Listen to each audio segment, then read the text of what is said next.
चलो भाई, कहाँ तक गया था आपके लास्ट क्लास में? हाँ,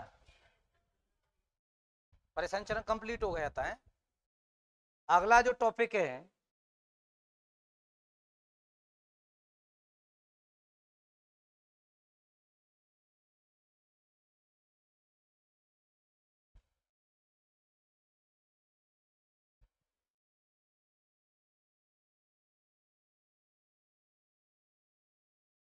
अगला टॉपिक देखें आप लोग।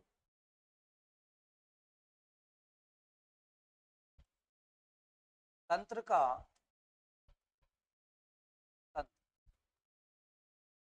Nervous system. तंत्र का तंत्र, नर्वस सिस्टम। तंत्र का तंत्र या नर्वस सिस्टम। तो देखो, तंत्र का तंत्र पर बात की जाए तो सबसे पहले तो हम लोग देखते हैं, इस तंत्र का तंत्र को पढ़ने से पहले एक इसकी आउट फ्रेम तैयार करते हैं तंत्र का तंत्र की, कि किस तरह से कौन कौन सी चीजें इसमें से हम लोगों को पढ़नी है, जिससे वो क्लियरिटी हो जाएगी कि ये चीजें हम लोगों को यहाँ से पढ़नी है तंत्र का तंत्र से। तो तंत्र का तंत्र से कौन कौन सी चीजें हम लोगों को पढ़नी है, सबसे पहले वो देखते हैं हम लोग। तो देखो, यदि इसमें देखा जाए तंत्र का तंत्र में, तो हम लोग देखते हैं कि जो तंत्र का तंत्र है, इस तंत्र का तंत्र के तीन भाग हैं। एक तरह से कितने भाग हैं? कुल तीन भाग हैं। और तीन टाइप कौन कौन से हैं तंत्र का तंत्र के? तो तंत्र का तंत्र के जो आप लोग तीन टाइप देखोगे, जिसमें से एक तो है आपके केंद्रीय तंत्र का तंत्र। केंद्रीय तंत्र का तंत्र। एक तो है आपके केंद्रीय तंत्र का तंत्र, केंद्रीय तंत्र का तंत्र। इसके अलावा है आपके कौन सा? परिधीय तंत्र का तंत्र। केंद्रीय तंत्र का तंत्र, परिधीय तंत्र का तंत्र, और इसके अलावा क्या है आपके? स्वायत्त तंत्र का तंत्र। स्वायत्त तंत्र का तंत्र। केंद्रीय तंत्र का तंत्र, परिधीय तंत्र का तंत्र और स्वायत्त तंत्र का तंत्र। तो तंत्र का तंत्र तीन टाइप का होगा: केंद्रीय तंत्र का तंत्र, परिधीय तंत्र का तंत्र, और कौन सा हो गया? स्वायत्त तंत्र का तंत्र हो गया। अब जो केंद्रीय जो तंत्र का तंत्र है, इस केंद्रीय तंत्र का तंत्र में आप लोग देखोगे कि जो केंद्रीय तंत्र का तंत्र है, इसके दो भाग हैं। कौन कौन से हैं केंद्रीय तंत्र का तंत्र के? तो ये केंद्रीय तंत्र का तंत्र में एक तो होगा आपके क्या? मस्तिष्क, इसको आप लोग क्या बोलोगे? ब्रेन। और एक होगा आपके मेरु रज्जु। मेरु रज्जु। तो केंद्रीय तंत्र का तंत्र के दो भाग होंगे, एक तो मस्तिष्क और एक क्या होगा आपके? मेरु रज्जु होगा। तो एक तो मस्तिष्क होगा, एक क्या होगा आपके? मेरु रज्जु होगा। अब ये जो मस्तिष्क है, ये मस्तिष्क मस्तिष्क कितने प्रकार का होता है आपके? तीन। तो मस्तिष्क के तीन भाग होते हैं, कौन कौन से? एक तो होता है आपके क्या?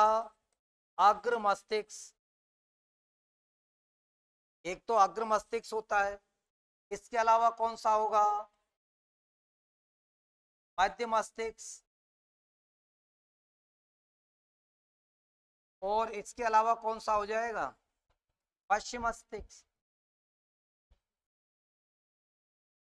तो मस्तिष्क के कितने हो गए आपके? तीन हो गए। कौन कौन से हो गए? एक तो अग्र हो गया, एक मध्य हो गया, और एक कौन सा हो गया? पश्च हो गया। अग्र, मध्य और पश्चिम मस्तिष्क हो गए आपके। तो मस्तिष्क के तीन भाग हो गए: अग्र मस्तिष्क, मध्य मस्तिष्क और पश्चिम मस्तिष्क हो गया। ये जो है आपके पर्दीय तंत्र का तंत्र है। पर्दीय तंत्र का तंत्र में आप लोग देखोगे, जो पर्दीय तंत्र का तंत्र है, इसमें एक तो पाई जाती हैं कपालीय तंत्र का है, कपालीय तंत्र कहाँ पाई जाती हैं, और एक इसमें पाई जाती हैं मेरु तंत्र का है। एक तो कौन सी होंगी? कपालीय तंत्र का होंगी, और एक कौन सी होती हैं आपके? मेरु तंत्र का है। मेरु तंत्र कहाँ पाई जाती है? कपालीय तंत्र कहाँ है और मेरु तंत्र कहाँ पाई जाएंगी आपके? स्वायत्त तंत्र का तंत्र है में क्या होंगी आपकी? ये दो टाइप, एक तो अनुकंपीय, अनुकंपीय स्वायत्त तंत्र का तंत्र, अनुकंपीय स्वायत्त तंत्र का तंत्र, तंत्र का तंत्र, और एक होगा परानुकंपीय स्वायत्त तंत्र का तंत्र। परानुकंपीय स्वायत्त तंत्र का तंत्र, अनुकंपीय और परानुकंपीय होंगे। कपालीय मेरु होंगे, मस्तिष्क के तीन होंगे, अग्र मस्तिष्क, मध्य मस्तिष्क, और क्या हो जाएगा? पश्चिम मस्तिष्क। तो अग्र, मध्य और कौन सा होगा? पश्चिम मस्तिष्क होगा। तो अग्र होगा, मध्य होगा और कौन सा हो जाएगा? पश्चिम हो जाएगा। अब उसके बाद में बात आती है ये जो अग्र मस्तिष्क है, ये कौन सा है? अग्र मस्तिष्क। तो देखें अग्र मस्तिष्क में यदि आप लोग देखोगे तो जो अग्र मस्तिष्क है, इस अग्र मस्तिष्क के कितने भाग होते हैं? दो भाग होते हैं। और कौन कौन से होते हैं? तो एक तो होता है आपके प्रमस्तिष्क,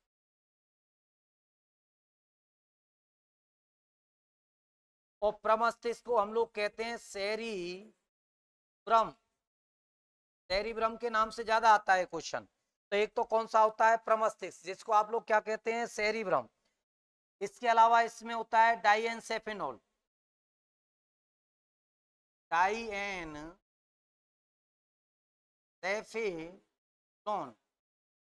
ये जो डाइएनसेफेनॉन है, इस डाइएनसेफेनॉल के दो भाग होंगे। डाइएन जो सेफेनॉल है, इसके दो भाग होते हैं। कौन कौन से होते हैं? एक तो होता है आपके थैलेमस, एक तो कौन सा भाग होता है? थैलेमस। और एक होता है आपके हाइपोथैलेमस, हाइपोथैलेमस होता है। एक भाग थैलेमस होता है, एक कौन सा होता है? हाइपोथैलेमस होता है। डाइएनसेफेनॉल के दो होंगे, एक थैलेमस और एक हाइपोथैलेमस वाला भाग होगा। प्रमस्तिष्क को किस नाम से जाना जाएगा? तो सेरिब्रम के नाम से जाना जाएगा। उसके बाद में बात आती है मध्य मस्तिष्क की। यदि आप लोग मध्य मस्तिष्क पर बात करो कि ये जो मध्य मस्तिष्क है, ये मध्य मस्तिष्क में दो लूप पाए जाते हैं। कितने? दो लूप पाए जाते हैं। कौन कौन से होंगे? एक ऑप्टिक होगा, एक क्वाड्रेटरी लूप होगा। एक तो ऑप्टिक होगा और एक कौन सा होगा? क्वाड्रेटरी लूप होगा। एक तो पाया जाता है ऑप्टिक, ऑप्टिक लूप होता है, और एक होता है आपके कौन सा? क्वाड्रेटरी लूप। इस तरह से दो पाए जाते हैं। ये जो पश्चिम मस्तिष्क है, इस पश्चिम मस्तिष्क के तीन भाग होते हैं। पश्चिम मस्तिष्क में आप लोग देखोगे तो इसके कितने भाग होंगे? कुल भाग होते हैं। और इसके जो तीन भाग होंगे वो कौन कौन से होंगे? तो देखो, एक तो होगा अनुमस्तिष्क, एक तो कौन सा भाग होता है? अनुमस्तिष्क होता है। अनुमस्तिष्क वाला भाग होता है, इसको कहा जाता है सेरिबेलम।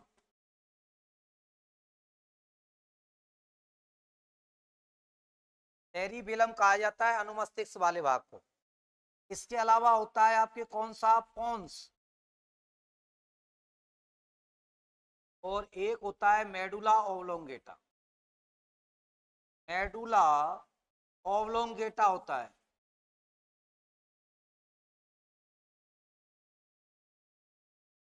मेडुला ओब्लोंगेटा होता है। अनुमस्तिष्क, पोन्स और मेडुला ओब्लोंगेटा, ये तीन भाग किसके होंगे? पश्चिम मस्तिष्क से होंगे। ये जो कपालीय तंत्रिकाएं, ये कपालीय तंत्रिकाएं यदि आपसे पूछे जाए कितनी जोड़ी पाई जाती हैं, तो आपको ध्यान रखना है कपालीय तंत्रिकाएं कितनी होती हैं? 12 जोड़ी। सीधा क्वेश्चन पूछ लेता है आप लोगों से कि कपालीय तंत्रिकाएं कितनी जोड़ी पाई जाती हैं, तो आंसर होगा 12 जोड़ी पाई जाती हैं। मेरु तंत्रिकाएं यदि आपसे पूछी जाए कितनी पाई जाती हैं, तो आपको ध्यान रखना है 31 जोड़ी पाई जाती हैं मेरु तंत्रिकाएं। मेरु तंत्रिकाएं 31 जोड़ी पाई जाती हैं, और कपालीय तंत्रिकाएं 12 जोड़ी पाई जाती हैं। इसके अलावा हो गए आपके अनुमस्त अनुकंपीय स्वायत्त तंत्र का तंत्र, और एक कौन सा हो गया? परा अनुकंपीय स्वायत्त तंत्र का तंत्र हो गया। तो इस प्रकार से ऑल ओवर ये यदि आप तंत्र का तंत्र को पढ़ोगे तो ऑल ओवर हम लोगों को ये चीजें पढ़नी है, यहाँ से पूरा का पूरा ये पढ़ना है कि केंद्रीय तंत्र का तंत्र होगा, पर्दीय तंत्र का तंत्र होगा, स्वायत्त तंत्र का तंत्र होगा। केंद्रीय तंत्र का तंत्र में मस्तिष्क और क्या है आपके मेरुरज्जु है, मस्तिष्क और मेरुरज्जु है। मस्तिष्क के दो भाग हैं, अग्र मस्तिष्क और मध्य मस्तिष्क और पश्च, सॉरी तीन भाग हैं, अग्र मध्य और कौन सा पश्च। अग्र मस्तिष्क से, मध्य मस्तिष्क से, कौन सा भाग है पश्चिम मस्तिष्क से। फिर अग्र मस्तिष्क के दो हैं, प्रमस्तिष्क और डायन सेफिलोन है। प्रमस्तिष्क को किस नाम से जानेंगे, सेरी रम के नाम से जानते हैं। डाइएनसेफिनोल में दो होंगे, थैलेमस और हाइपोथैलेमस होंगे। थैलेमस हो गया एक, और एक कौन सा हो गया हाइपोथैलेमस हो गया। इसके अलावा मध्य मस्तिष्क में ऑप्टिक लूब होंगे, और कौन से होंगे क्वाड्रेटरी। ऑप्टिक मतलब कान नाभ, आंखों से संबंधित, क्वाड्रेटरी मतलब कानों से संबंधित लूब पाए जाएंगे। पश्चिम मस्तिष्क में अनुमस्तिष्क होगा, जिसको जाना जाएगा सेरिबिलम के नाम से। पॉन्स होगा और मेडुला ओब्लोंगेटा होगा आपके। तो इस तरह का पूरा की पूरा डेकोरम है आपके। हम लोगों को एक एक बिंदु को पढ़ना है इनमें से। पहले आप लोग इसी तरह लिखें इसको, फिर हम एक एक बिंदु को पढ़ना स्टार्ट करेंगे, जिससे आपके दिमाग में क्लियरिटी होगी कौन सा भाग कहाँ जुड़ा हुआ है, या किस भाग का किससे संबंध है। आप आसानी से कर पाओगे उसको, किस भाग का किससे संबंध है, ये देखना है आप लोगों को। अब हम लोग आगे देखते हैं। इसमें लिख दिया सबने, लिखो जिन्होंने नहीं लिखा है वो जल्दी।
देख लिया। अब आगे देखें आप लोग। अब देखो ये जो तंत्र का तंत्र है, तंत्र का तंत्र में यदि आप लोग देखोगे कि जो तंत्र का तंत्र है, इस तंत्र का तंत्र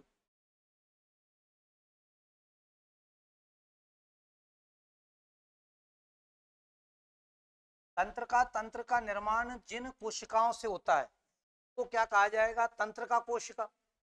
तंत्र का निर्माण जिन कोशिकाओं से होगा, यदि कोशिका आपसे पूछी जाए तो कौन सी कोशिकाएं होंगी आपकी, तंत्र का कोशिकाएं होंगी। तंत्र का कोशिका, तंत्र का निर्माण जिन कोशिकाओं से होगा उनको क्या कहा जाएगा, तंत्र का कोशिका कहा जाएगा।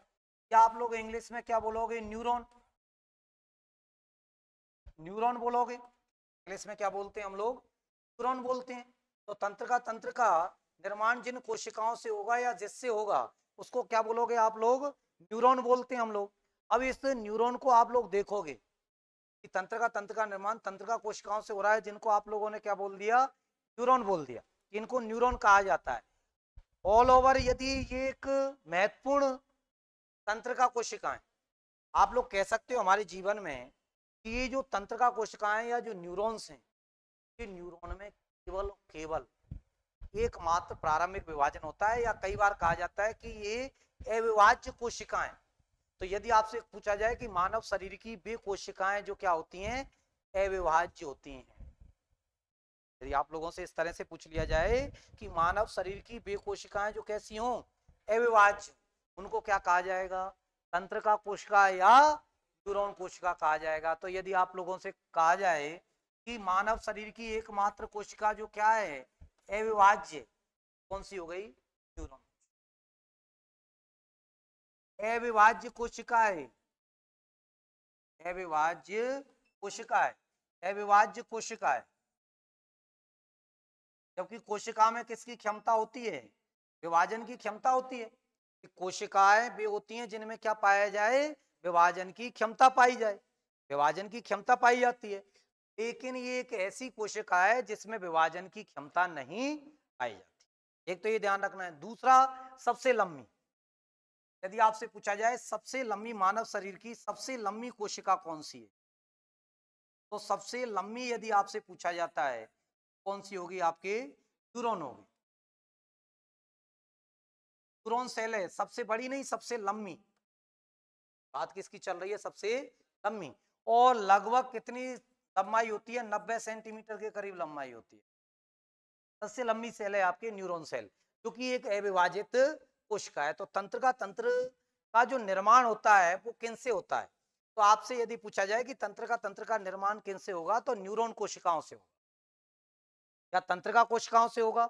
लगभग लंबाई कितनी होगी, तो लगभग 90 सेंटीमीटर इसकी क्या होगी, लंबाई होगी। किनकी, तंत्रिका कोशिका या न्यूरॉन सेल की। यदि आपसे कहा जाए कि तंत्र का अध्ययन विज्ञान की जिस शाखा में किया जाएगा उस शाखा को क्या कहा जाएगा, यदि अध्ययन की विज्ञान आपसे पूछा जाए, अध्ययन की विज्ञान, तो किस में किया जाएगा आपको, न्यूरोलॉजी में, न्यूरोलॉजी में किया जाएगा। तो तंत्र से संबंधित जो चीजों का अध्ययन है वो विज्ञान की किस शाखा में किया जाएगा, तो आपके आंसर क्या हो जाएगा, न्यूरोलॉजी में उनका क्या किया जाता है, अध्ययन किया जाता है। न्यूरोलॉजी में क्या किया जाएगा, अध्ययन किया जाएगा। तो यदि आप लोगों से कहा जाए कि तंत्र का अध्ययन विज्ञान की जिस शाखा में किया जाता है उस शाखा को क्या कहा जाता है, तो आंसर क्या होगा, न्यूरोलॉजी कहा जाता है। और मैंने आपको बताया था यदि लॉजी लग जाएगा तो उस सब्जेक्ट की क्या बनेगी, उस विषय वस्तु की विज्ञान, विज्ञान बन जाती है। यदि लॉजिस्ट लग जाता है तो क्या बन जाता है, अध्ययनकर्ता बन जाता है। इसलिए डॉक्टर को क्या कहते हैं, न्यूरोलॉजिस्ट कहते हैं। तंत्र के जो डॉक्टर हैं, ब्रेन से संबंधित डॉक्टर हैं, उनको क्या कहा जाता है, न्यूरोलॉजिस्ट कहा जाता है। ब्रेन का अध्ययन विज्ञान की किस शाखा में होगा, तो न्यूरोलॉजी में। तंत्र में ही तो आ रहा है ब्रेन, इसलिए अध्ययन किस में किया जाएगा, न्यूरोलॉजी में किया जाता है। तो आपको ध्यान रखना है कि न्यूरोलॉजिस्ट तो कौन होगा, अध्ययन करता होगा, और शाखा क्या होगी, न्यूरोलॉजी होगी। आपकी शाखा कौन सी हो गई, न्यूरोलॉजी हो गई। लेकिन आप लोगों ने इसमें देखा था, देखो इसमें आप लोगों ने देखा था कि जो तंत्र है ये तीन भाग हैं, केंद्रीय तंत्र का तंत्र, परदीय और स्वायत्त। इस केंद्रीय तंत्र का तंत्र में हम लोग क्या पढ़ेंगे, मस्तिष्क। तो सबसे पहले कौन सा भाग स्टार्ट करते हैं हम लोग, मस्तिष्क को पढ़ना स्टार्ट करते हैं। फिर मस्तिष्क में तीन पढ़ेंगे हम, अग्र मध्य और पश्च, अग्र मध्य और पश्च पढ़ेंगे आपके। तो सबसे पहले स्टार्ट किसको करते हैं हम लोग, मस्तिष्क को स्टार्ट करते हैं। तो देखें आप लोग, मस्तिष्क, ब्रेन या मस्तिष्क, ब्रेन या आप लोग क्या कह रहे हो, मस्तिष्क।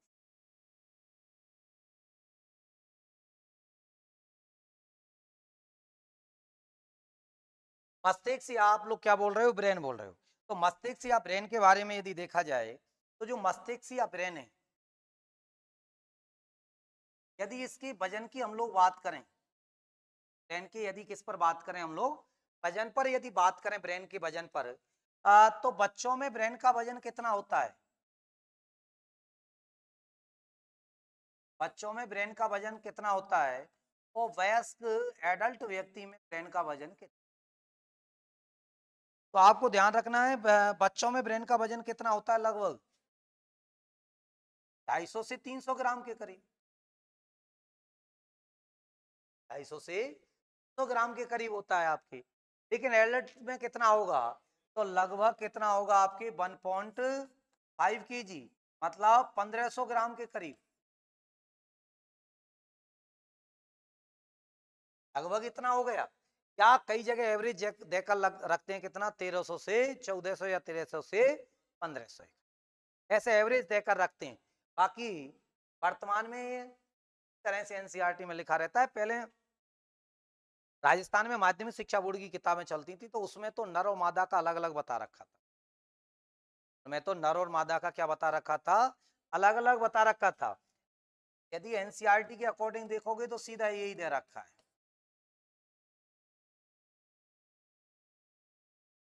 लगभग कितना होता है 1.5 kg होता है।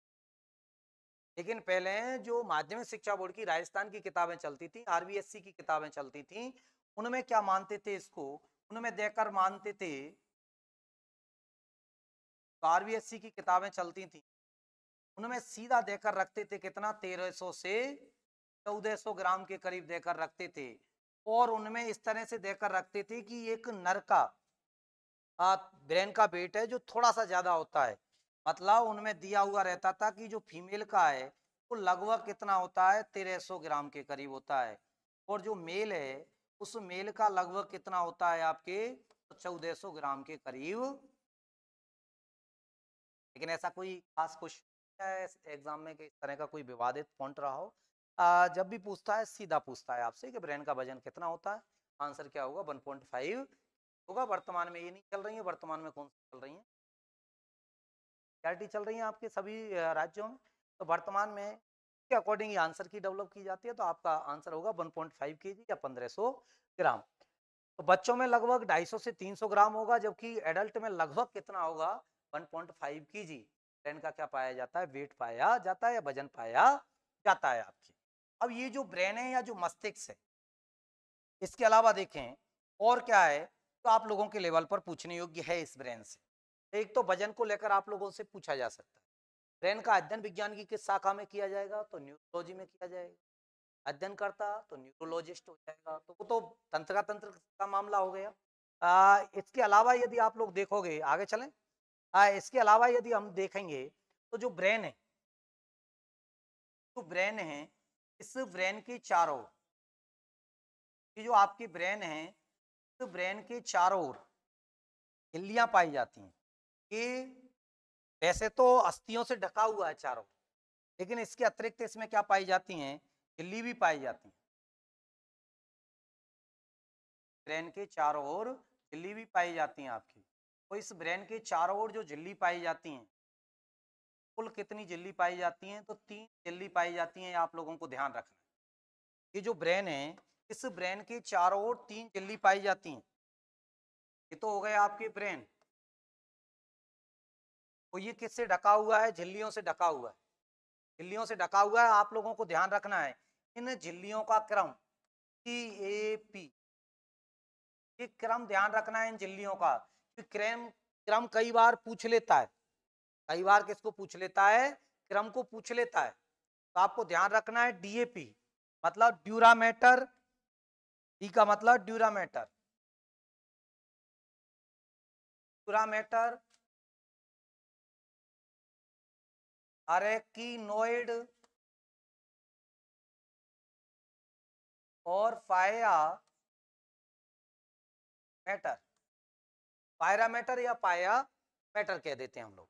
तो 3 झिल्ली पाई जाती हैं, DAP, ड्यूरामेटर, रेकिनोइड और पायामेटर। आप लोगों को ध्यान रखना है किस तरह से है, ये तो है ड्यूरामेटर, ये अरेकिनोइड, ये कौन सी है, पायरामेटर। तो अब क्लियर हो गया कि बाहर वाली झिल्ली कौन सी है, तो ये तो बाहर वाली तो कौन सी हो गई, ड्यूरामेटर,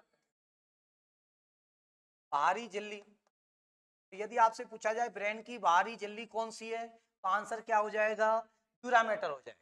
ब्रेन की बाहरी झिल्ली आंसर क्या हो जाएगा, ड्यूरामेटर, ब्रेन की बाहरी झिल्ली आंसर क्या, ड्यूरामेटर हो जाएगा। यदि आप लोगों से पूछा जाए मध्य, तो मध्य झिल्ली कौन सी है आपके, तो मध्य झिल्ली कौन सी हो जाएगी, अरेकिनोइड। ब्रेन के चारों ओर 3 झिल्लियों का आवरण पाया जाता है, क्या आप लोग कह सकते हो ब्रेन है, ब्रेन हड्डियों के एक खोल में उपस्थित होता है जिसे क्या कहते हैं, क्रेनियम, क्या कहा जाता है, क्रेनियम कहा जाता है उस हड्डियों के खोल को जिसमें क्या उपस्थित होता है, आपके ब्रेन पाया जाता है या ब्रेन उपस्थित होता है। इस ब्रेन की सुरक्षा के लिए क्या पाई जाती हैं, झिल्ली पाई जाती हैं। कितनी झिल्लियां, कुल 3 है। डीएपी, प्यूरामेटर जो सबसे बाहर वाली झिल्ली है, अरेकिनोइड जो कौन सी है, मध्य की झिल्ली है, और पायरामेटर जो कौन सी है, आपके आंतरिक, कौन सी है आपके आंतरिक झिल्ली है, आंतरिक झिल्ली है। तो ब्रेन की सबसे बाहर वाली झिल्ली कौन सी हो गई, कौन सी हो गई, ड्यूरामेटर, मध्य की अरेकिनोइड, और आंतरिक पायरामेटर। तीन प्रकार की झिल्ली पाई जाएंगी आपके।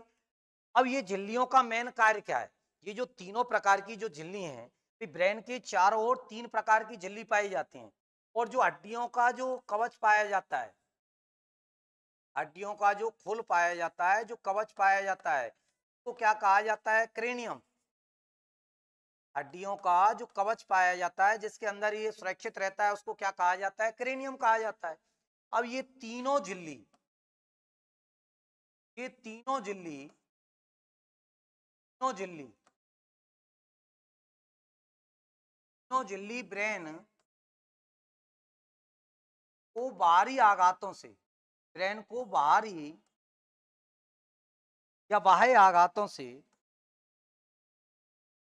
ब्रेन की बाह्य आघातों से रक्षा करती हैं। तीनों झिल्ली ब्रेन की बाह्य आघातों से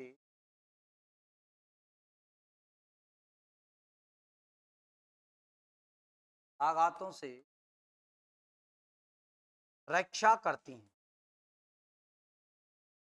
बाहरी आघातों से रक्षा करने का कार्य करती हैं तीनों झिल्लियां, कि बाहर से ब्रेन पर किसी प्रकार का क्या नहीं आए, दबाव नहीं आए, प्रेशर नहीं आए, क्योंकि इस ब्रह्मांड की सबसे जटिल जो संरचना है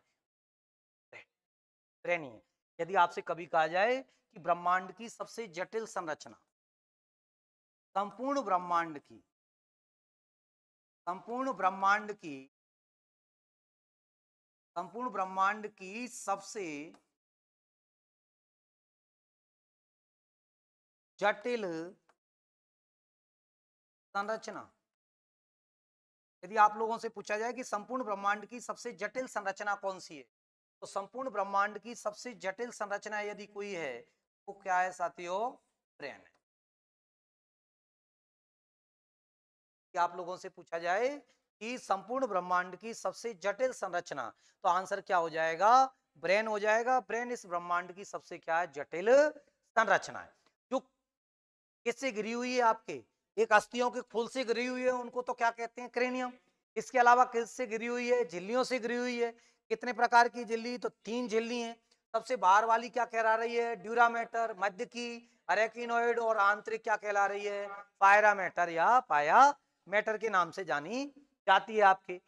संपूर्ण ब्रह्मांड की सबसे जटिल संरचना क्या है, तो ब्रेन है, सबसे जटिल संरचना ब्रेन है। यदि आपसे पूछा जाए सबसे कोमल संरचना मानव शरीर की, ब्रेन है। मानव शरीर की सबसे कोमल संरचना, मानव शरीर की सबसे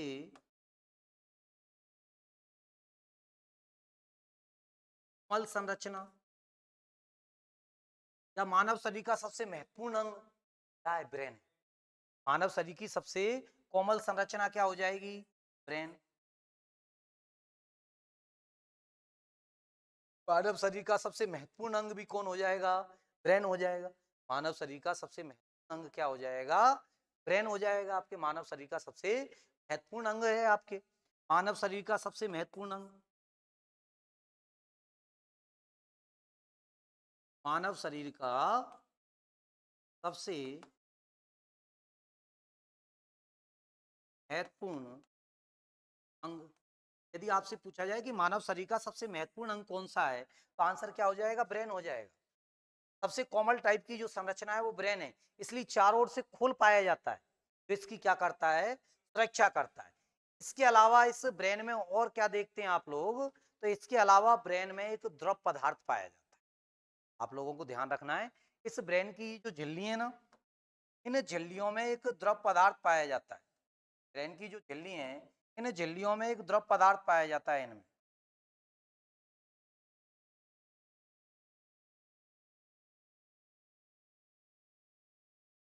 झिल्लियों के अंदर एक द्रव पदार्थ पाया जाता है, और जो द्रव पदार्थ पाया जाता है उसका नाम क्या है? तो इन झिल्लियों में एक द्रव पदार्थ पाया जाता है जिसका नाम है CSF। क्या नाम है? CSF। इन झिल्लियों के मध्य में एक द्रव पदार्थ पाया जाएगा जिसका नाम क्या है? आपके CSF द्रव है। तो यदि आपसे कहा जाए कि ब्रेन में पाए जाने वाले द्रव पदार्थ है तो CSF। कौन सा है? CSF है। अब देखो CSF के बारे में यदि आप लोग देखोगे कि CSF क्या काम कर रहा है, दूसरा CSF का पूरा नाम क्या है, तीसरी बात CSF कितना पाया जाता है। इस तरह के क्वेश्चन निकल सकते हैं कि कितना CSF द्रव पाया जाता है, क्या वर्किंग है CSF की, यदि पाया जाता है तो फालतू तो पाया नहीं जाएगा, इसका मतलब कोई ना कोई वर्किंग होगी। तो यदि आप लोग देखोगे कि जो CSF है, इस CSF की क्या वर्किंग है? Cerebro spinal fluid. क्या बोलेंगे आप लोग? Cerebro spinal fluid. Cerebro spinal fluid, CSF द्रव। तो CSF का नाम क्या हो गया? सेरिब्रो स्पाइनल फ्लूइड हो गया। सेरिब्रो स्पाइनल फ्लूइड हो गया किसका? CSF का नाम। यदि आपसे पूछा जाए कितनी मात्रा पाई जाती है ब्रेन में इसकी, तो ब्रेन में लगभग कितना होता है आपके? लगभग होता है 150 ग्राम। लगभग 150 ग्राम के करीब पाया जाता है। CSF जो द्रव है वो कितना पाया जाएगा? लगभग 150 ग्राम पाया जाएगा। ये झिल्लियों के मध्य में पाया जाता है, मस्तिष्क की तीनों झिल्लियों के मध्य में पाया जाता है। मस्तिष्क में पाया जाता है। तो ये क्या काम करता है? यदि इसका कार्य पूछ लिया जाए, इसका कार्य क्या है, तो झिल्ली तो क्या काम कर रही है? बाहरी आघातों से रक्षा कर रही है, लेकिन ये क्या काम करेगा?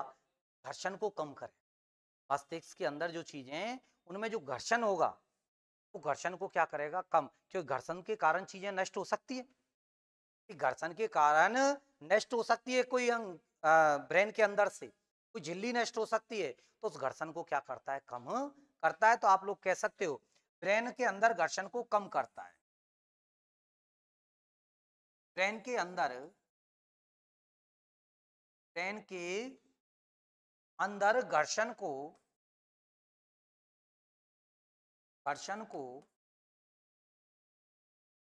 कम करता है। तो ब्रेन के अंदर घर्षण को कम करने का कार्य कौन करता है? तो कौन करता है साथियों? CSF का। CSF क्या करेगा? ब्रेन के अंदर जो घर्षण है उस घर्षण को क्या बनाएगा? कम करेगा। घर्षण क्या हो जाए?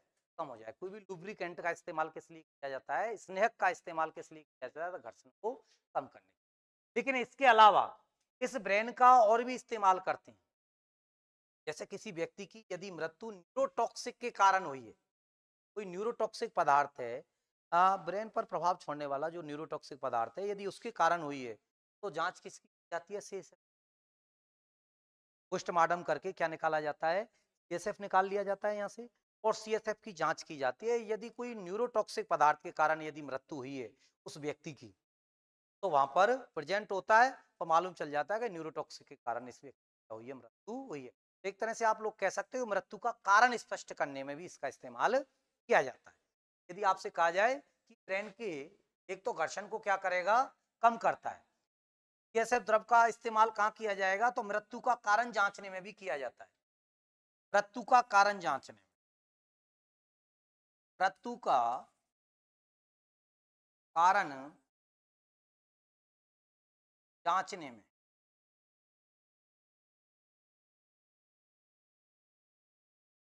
मृत्यु का कारण जांचने में भी कर लेते हैं इसका इस्तेमाल। CSF द्रव का न्यूरोटॉक्सिक मृत्यु हो रही हो, कोई न्यूरोटॉक्सिक पदार्थ के कारण यदि मृत्यु हुई है तो उसको भी इसके द्वारा जांचा जा सकता है। तो न्यूरोटॉक्सिक पदार्थ के कारण यदि कोई मृत्यु हुई है तो CSF के द्वारा आसानी से उसकी जांच की जा सकती है। CSF में प्रेजेंट मिलेगा जिसके आधार पर मान लिया जाता है कि इस न्यूरोटॉक्सिक पदार्थ के कारण क्या हुई है? मृत्यु हुई है। न्यूरोटॉक्सिक के कारण मृत्यु हुई है तो न्यूरोटॉक्सिक पदार्थ की एक तरह से मृत्यु का कारण स्पष्ट करने के लिए भी इसका इस्तेमाल किया जा रहा है, तो घर्षण से भी बचा रहा है। मृत्यु का कारण स्पष्ट करने के लिए भी इसका इस्तेमाल किया जा रहा है, इसका CSF का। यदि आप लोगों से पूछा जाए कि ये जो ब्रेन है, यदि आप लोगों से पूछा जाए कि ब्रेन की जो गति है, ब्रेन है, इस ब्रेन की गति,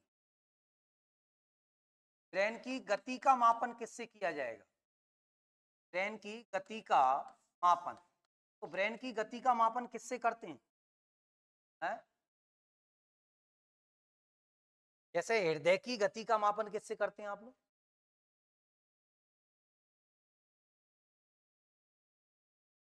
स्टेथोस्कोप से। वो तो धड़कन सुनते थे आप लोग, वो तो धड़कन सुनते थे। स्पेगोमैनोमीटर से तो बीपी मापते थे।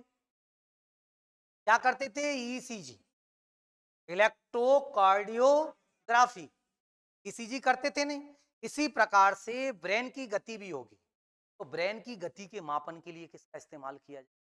तो ब्रेन की गति के मापन के लिए क्या किया जाता है? तो आपको ध्यान रखना है क्या किया जाता है। कई बार पूछ लेता है का संबंध किस ब्रेन से, ECG का संबंध किससे? हृदय से। ECG का संबंध तो किससे है? हृदय से। और EEG का संबंध किससे है? ब्रेन से। का संबंध किससे है? ब्रेन से है। और EEG फुल फॉर्म क्या है आपके? इलेक्ट्रो एनसेफेलोग्राफी, इलेक्ट्रोएनसेफेलोग्राफी, इलेक्ट्रोएनसेफेलोग्राफी है। यदि आपसे पूछा जाए कि EEG की फुल फॉर्म क्या है, तो आंसर क्या हो जाएगा? इलेक्ट्रोएनसेफेलोग्राफी। क्या है आपकी? इलेक्ट्रोएनसेफेलोग्राफी है ब्रेन की। ECG, EEG की फुल फॉर्म, सॉरी। और जो जिससे क्या किया जाएगा? ब्रेन की गति का मापन। ये ध्यान रखना, दोनों से संबंधित कई बार क्वेश्चन आ गए। ECG को लेकर भी कई बार क्वेश्चन आ जाता है आपके। तो ECG से तो किसका मापन किया जाता है? हृदय की गति। और EEG किसकी की जाती है? ब्रेन की जाती है, ब्रेन की जाती है। तो इस तरह के पहले भी क्वेश्चन आ चुके हैं, पहले भी ऑलरेडी क्वेश्चन आ चुके हैं। तो इसलिए आप लोगों को ध्यान रखना है, यदि कभी इस तरह का क्वेश्चन पूछा जाता है किस तरह किससे की जाती है, तो आपका आंसर होगा कि ब्रेन की गति का मापन किससे करेंगे? EEG से करेंगे, मतलब इलेक्ट्रोएनसेफेलोग्राफी के सहयोग से करते। तो ये ब्रेन की एक सामान्य जानकारी थी। ब्रेन की हमने क्या पढ़ी? एक सामान्य जानकारी पढ़ी, ब्रेन से संबंधित जो क्वेश्चन बन सकते हैं इस तरह के। अब हम लोग चलेंगे कि ब्रेन कितने टाइप का है? 3 टाइप, 3 प्रकार का ब्रेन है। कौन कौन सा? अग्र मस्तिष्क, मध्य मस्तिष्क और क्या? पश्चिम मस्तिष्क। अब उनकी कार्य क्या है? उन जो भाग हैं अग्र मस्तिष्क में कौन से आ रहे हैं, उनके कार्य क्या है? मध्य में कौन से आ रहे हैं, उनके कार्य क्या है? पश्चिम में कौन से आ रहे हैं, उनके कार्य क्या है? मतलब प्रत्येक का हम लोग क्या देखेंगे? कार्य देखेंगे। हम लोग क्या देखेंगे? कार्य देखेंगे। तो अगली क्लास में हम लोग इस ब्रेन को आगे बढ़ाएंगे और जिसमें क्या देखेंगे? उसके कार्यों से संबंधित चीजों के बारे में उल्लेख पढ़ेंगे। चलो, आप सब लोगों को बहुत बहुत धन्यवाद।